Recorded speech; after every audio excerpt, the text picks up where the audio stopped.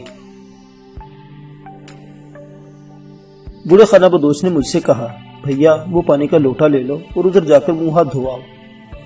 اس کے بعد میں نے اس کے ساتھ بیٹھ کر جوار کی روٹی اور اچار اور کڑوی چائے کا ناشتہ کیا۔ چائے میں بکری کا دودھ برائے نام ڈالا گیا تھا۔ رامکلی میرے لیے بکری کا دودھ الگ دھو کر لے آئی، پیالہ میری طرف بڑھا کر بولی، یہ لو پی لو۔ میں نے کہا نہیں، میں نے چائے پی ہے۔ وہ ہنسنے لگی۔ اس کی ماں نے دور سے آواز دی، پی لو بیٹا، یہ ہماری رسم ہے، جب کوئی مہمان ہمارے آتا ہے تو ہم اسے بکری کا دودھ ضرور پلاتے ہیں۔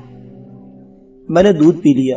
بوڑھا خانہ بدوش اور اس کا ساتھی منگو میرے پاس بیٹھ کے بوڑھے نے مجھ سے کہا، بھیا ہم تو آگے چلے جائیں گے، دھوپ زیادہ نکلے گی تو چل پڑیں گے، تم بتاؤ تمہیں کہاں جانا ہے؟ میں نے کہا، بابا مجھے کسی قریبی گاؤں یا شہر کا راستہ بتا دینا، میں وہاں سے جودھ پور چلا جاؤں گا، پھر وہاں سے بمبئی چلا جاؤں گا۔ منگو کہنے لگا، آگے تو کوئی گاؤں نہیں ہے، جودھ پور بڑا پیچھے رہ گیا ہے۔ میں نے ان سے پوچھا، آپ لوگ کہاں جا رہے ہیں؟ بوڑھے نے کہا، ہم تو خانہ بدوش ہیں بھیا، ہمارا کوئی ٹھکانہ نہیں ہوتا، ہم پنکھے صفے بیچتے ہیں، کبھی کسی قصبے یا دیہات کا رخ کر لیتے ہیں، ورنہ اس صحرا میں چلتے پھرتے رہتے ہیں۔ منگو کو سوچ کر کہنے لگا، تم ہمارے ساتھ ہی رہو، 10-15 دنوں کے بعد ہم بیکانیر کی طرف سے ایک بڑے قصبے میں جانا ہے، وہاں سے تم آگے چلے جانا۔